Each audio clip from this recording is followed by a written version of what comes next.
Hello and welcome to Home Science Lessons of Mr. Mac. Today it's Lesson 3, Internal Energy and Changes of State. So if you could make sure your phone's switched off, put away devices or distractions, have some pen and paper ready, and maybe even a calculator as well, depending on what you did last lesson. Make sure you try and have a go at this session all in one go and give it your best shot. Right, let's go for it then. So the lesson structure is going to be the same as always. We're going to start with some retrieval practice slides from old topics. Then there's going to be a little bit of teacher instruction with me underneath the camera and a little bit of looking back at last lesson's slop answers and working out to help you there. And then we're going to have some time to embed and drill the new knowledge. And then a little bit of time at the end for slop and practice, shed loads of practice. All right, here we go then. So get your pen and paper, get ready to have a go at this and write down your answer. Pause the video and have a go now, please. Here are answers to that slide on photosynthesis. Make sure you revise any that you haven't got or that you can't remember. Next retrieval slide is on organ systems and organization. And it's about the enzymes produced by the digestive system and the function of bile. So don't feel that you have to write the whole table out. If you want to, you can just write amylase, protease, and lipase, and then beside it, write what you know about those enzymes. Right, pause the video and have a go now, please. Here are today's answers to that slide. Again, fill in any bits that you've got missing and do a bit more revision on that section. Third and final slide today for retrieval practice is from the waves topic. So if you could draw a diagram of a wave labeled and then write a definition for the following words, please. So pause and have a go now. And there are the answers to that one.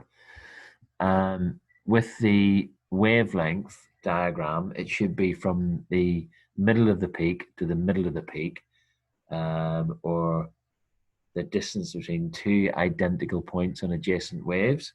So it could also be from the bottom of the trough to the bottom of the trough, but make sure that it's not, that it's from the middle to middle and not just from one edge to the other edge. All right then. Slop 2 that we did last lesson, there are a few questions on density and calculating density and using different methods. This is based on some of the required practical that you need to know as well. So the answers are going to come up in a moment. If you didn't have a go last time or you missed that lesson, you might want to have a go now. Have a go and get your calculator ready. Second part of Slop 2 is here. Again, if you haven't already done this, get your calculator and have a go. Here are the answers and the working out to the answers. I'm going to go through some of those with you underneath the camera very shortly. So mark any answers that you've got, jot down any notes, particularly on the longer question that you may have missed out. All right, so we're going over now to some new knowledge on internal energy. But before we do that, here is some of the working out for Slop 2. So the first question, you can see I've used the density equation and the working out here and the units, kilograms per meters cubed for this particular example. Question 2 is a bit more of a longer winded answer, so I put the whole answer on the slide for you. Question 3 was another density question. And for this particular one, you had to work out the volume of a particular shape. So this was in centimeters cubed, not meters cubed this time. So be careful with the units. And then after that, we needed to work out, so here we worked out the volume of the regular shape. And then here we were given the mass, and mass divided by volume is density. And we got the working out for that, because we can either have density as mass divided by volume, or we can have mass equals density times volume. They both work with that equation. And notice that the units here are in grams per centimeter cubed. That's fine, as long as you use the units that you're asked to use in the question. So what about our new knowledge for today then? If you get your pen and paper ready to write this down. So we've got just two pieces of information today. We've got one on internal energy, and we got one on the effect that heating has. I'm going to write the definitions for you now, and then I'm going to go through a couple of slides to help visualize the effect that heating has on a system. So internal energy, first of all, what's that? What is meant by the term internal energy? Well, internal energy is the total kinetic and potential energy of all particles in a system. And when we describe particles, we're of course talking about the particle model, and that could be atoms or molecules. So the total kinetic and potential energy of all the atoms and molecules in that system. So what effect does heating have on a system, in particular on kinetic energy and internal energy? So here's the effect.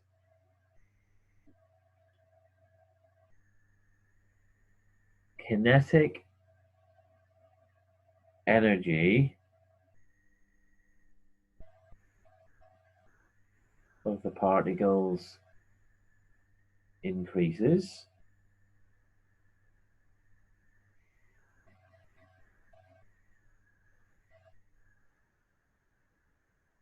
Internal, we'll just make that a capital. Internal energy of particles increases. And the temperature increases,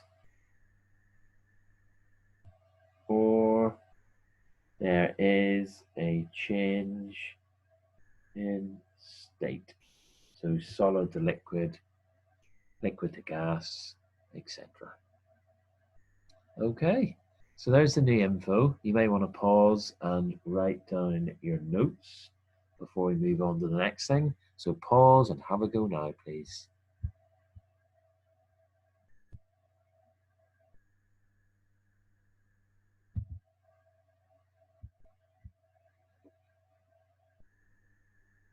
So now what we've got to do with that new knowledge is drill, drill, drill, because drill is thrill. So what we need to do with that is to read over the information that we've just written down, cover it up, write what we can remember, and then check if we got it correct or not.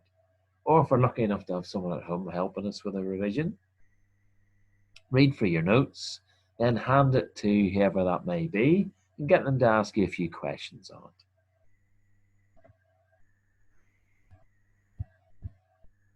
So, what happens during evaporation and boiling, and how are they different from each other? So we've got here a picture or a model of all the particles in a liquid, and these particles evaporation is occurring because the particles at the surface gain more energy or have enough energy to break free from the forces keeping them in place. So for example, if water is sitting in a puddle, it can evaporate. It doesn't have to boil to evaporate, but the particles at the surface, they get the most energy and they have enough energy to turn into a gas and leave. So what about the difference between boiling and evaporating? Well, the main difference is that boiling is much faster. Boiling often takes place at the bottom of the fluid. If we say we had a Bunsen burner or a heating element at the bottom of the fluid, or like in a kettle, or heating elements at the bottom, and the particles gain so much energy that they turn into a gas and bubbles appear in the liquid, and then the gas can leave the liquid. Whereas evaporation only takes place at the surface, so it does not produce bubbles. We don't see any bubbling puddles that are evaporating as we're walking around. So the changes of state, we've had a look at this before, but the energy levels in of the particles in a solid, when their solid is heated up, the particles get more energy, they can start to break free from their strong bonds, and they're able to swap positions, and they change their formation as well, turn into liquid. If we add more energy, then the liquid can turn into a gas and particles can actually break free and separate out. And during those changes of state, we're increasing the internal energy all the time. So that means that we're increasing the kinetic and potential energy of all the particles in that system, which we talked about on our last definition. So please have a go at Slop Task 3, which is attached to show my homework that goes alongside this video you're watching, and it's also available for you on the next slide here. So solids, liquids, and gases are three different states of matter. Describe the difference between the solid and gas states in terms of arrangement and movement of their particles. So that'll take you a little while, so pause and have a go now, please. There's one other Slop question today. Our diagram shows the arrangement of particles in a solid, liquid, and gas. Use the diagram and your own knowledge to compare solids, liquids, and gases in terms of their particles. So in terms of information to include, we need to mention how the particles are arranged, how they move, and their energy. So pause, have a go now, please. The answers to these questions will be revealed in our next lesson, which is on specific latent heat. So until then, do some retrieval practice, complete the Slop activities attached to this lesson, trying your very best, and share it with anyone else who's still not got in any action yet and who isn't using these tools to help them with their science learning. So, thank you for working very hard, as you always do. Thank you for having a go at the Slop questions, for all your drilling and embedding of knowledge, and I will see you again soon. Goodbye.